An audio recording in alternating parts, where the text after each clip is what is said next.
I don't know if it's just me, it probably is, but I spend a lot of time trying to figure out how to get plumbing in a boat the right size. There seems to be no standard, or maybe I just hadn't caught on yet. And maybe it's just that I haven't spent the time to study this, but I put my discharge through hulls out the side of the boat as 3/4 inch plastic fittings. They're readily available. They're called bilge pump discharge fittings. And then I bought the bilge pumps, and they're more like 1 inch. So I can't go backwards now because that plumbing is inside the floor, under the floor. So I am using this method to increase the size of this little connector piece. It'll be 1 inch on one side and 3/4 on the other side. So this will be my adapter. And when I've guessed I have enough epoxy and glass on there, then I tape it to keep it tight, keep it from coming to unravel until it cures. And I don't quite understand why, but epoxy doesn't stick to blue tape, or blue tape doesn't stick to wet epoxy. And it's kind of a nice thing. So I got my homemade reducer coupler or increaser coupler, and got the edges sanded, and now it fits the 1 inch hose. Barely, almost made it too big. How about that?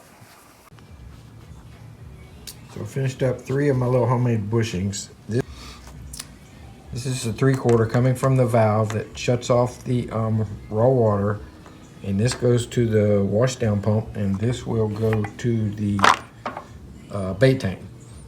And this is the 1.5 inch drain coming off of the bait tank, and this bushing will allow me to tie in a 1/2 inch drain off the bottom. This is the 3/4 intermediate drain, and the overflow drain will come straight through the 1.5 inch. So I just need to rough up the inside of these with some sandpaper, put a little epoxy, and stick them in there. So the bait box is full all the way. It's coming out to overflow. So I filled my bait box with water until it started coming out to overflow, and I had a couple of drips. This fitting, this is a new hose, a new clamp, and a new fitting, and it was dripping. I don't know why, but I loosened the clamp, tightened it back up, and it quit. This top bulkhead fitting wasn't quite tight, and it's a bear, but I tightened it up, and it's not leaking. Nothing else over here is leaking, but I do have an annoying drip where the hose goes into the pump for the washdown pump. Now it's not leaking at this moment, but if I wiggle it, it'll start dripping. So I guess I just need to take it apart and check it and put it back together. But all in all, this is pretty cool. Everything fits and everything works. And if I open this valve right here, we should drain the tank. Oh yeah, life is good. I purchased this fancy transom plug, drain plug. It won't come out, so you can open it and drain your hull, and you don't have to worry about losing the plug. It's always there. And I took a piece of PVC pipe and I heated the end so that it fit in here real tight. So I'm going to drill a hole in the transom, and I'm going to glue this piece in the transom permanently.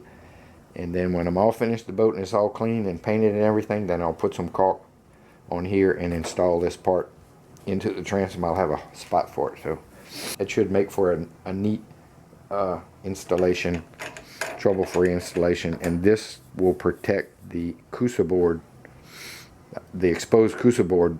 When I drill a hole, I will have exposed Cusa board, so this should protect it if I can get a good bit of epoxy in there. So when I drilled the drain hole, I had to drill it bigger. There was already a hole there. So it's hard to keep a hole saw running straight when there's not a guide for that center part of the bit. I thought if I drilled a hole in a piece of plywood and then held this into place real tightly, that would work, but it didn't work. It didn't work. I couldn't hold it straight. You can see where I kind of got off. So what I did was I just cut a tapered board and drove it in there like a big long wedge, and I'm going to use that to as a rigid point to put the hole saw in, and it worked pretty good. So before I mount these two, I'm going to seal the inside surface with epoxy.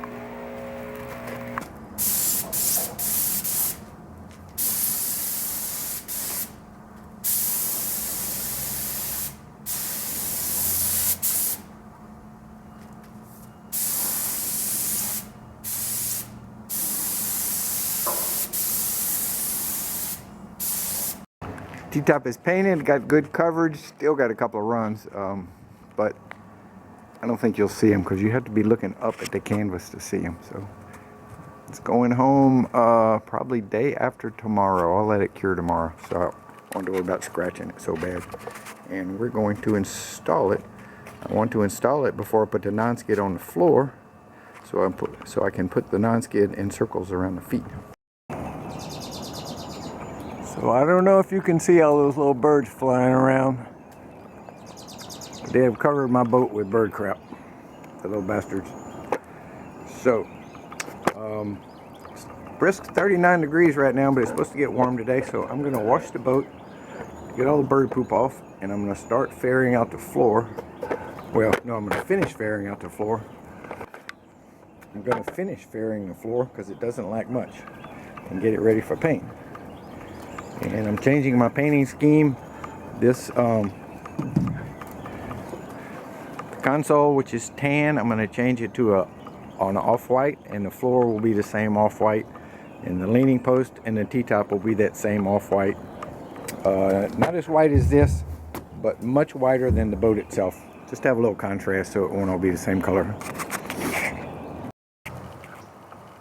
So this morning I brought the T-top home, and I also painted the console with a new lighter color, and I painted the leaning post, painted the little storage thing that goes on the console, and I painted the door to the console.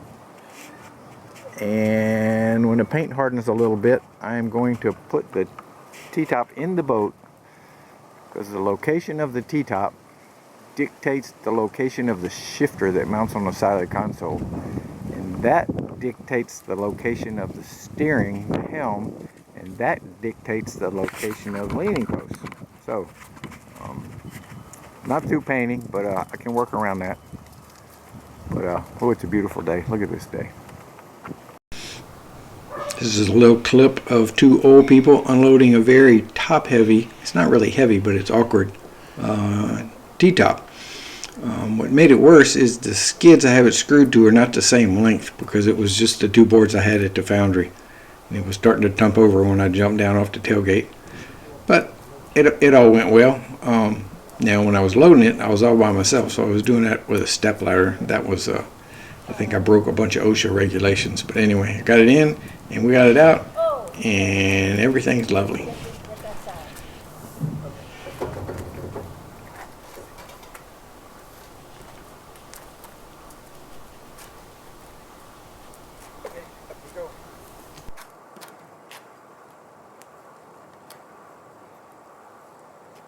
Or it's the same.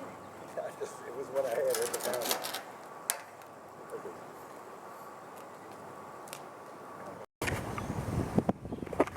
I've had an epiphany. I think that's the right word, epiphany. A change of heart, an awakening. A frustrating awakening. And this is because, one, I don't like the color. And it's been reaffirmed by my wife. She don't like the color.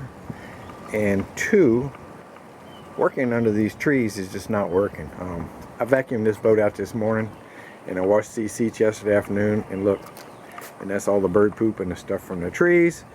And the oak tree is getting ready to start dropping pollen by the tons, probably in a week. So I'm gonna stop painting. I'm gonna put the boat back on the trailer, which means I gotta pull it out of here and turn it around. And I'm going to pull it to the foundry, which is a concrete parking lot with no trees, so it's much, much cleaner. And I'm going to paint at the foundry, which I kind of thought about earlier. And we're going to change the color. Just the beige is too beige, and I thought this was going to be a lighter version of the beige, but it's kind of bluish. It's just terrible. So we're going to punt. We're going to change course.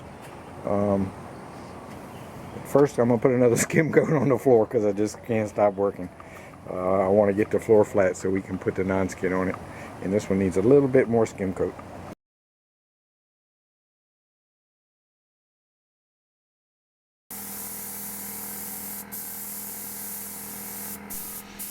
So I had a half a gallon of the trim color, and I just thought, you know, it won't hurt anything. Let me put it on here and we'll take a look at it. And we liked it. I like it. It's all good. Well, it's been approximately 24 hours since I had my little pity party, and now everything's lovely. Funny how those things work. I'm still getting crap out of the trees, but my biggest problem, I think, was I just didn't like the color, and I changed it, and I painted the whole boat with the color that I bought to paint the interior. So I covered up all the ugly tan, poo-poo tan. Still got some painting back here in the back, but super happy. The paint went on better today because I thinned it a little bit with MEK. I borrowed my neighbor's compressor, which is a little stronger than mine, and I hooked his and mine up together with a T, so so I had better regulated air. It kind of kept it at the 60 psi a little more consistently. And now I have all my hatches. Took the hardware off, sanded them, painted them the new color, and everything's lovely. But can't work here tomorrow, and next week we're going to be out of town, so I don't know if I'll get this video out on Thursday. It may be next Thursday, but looking good.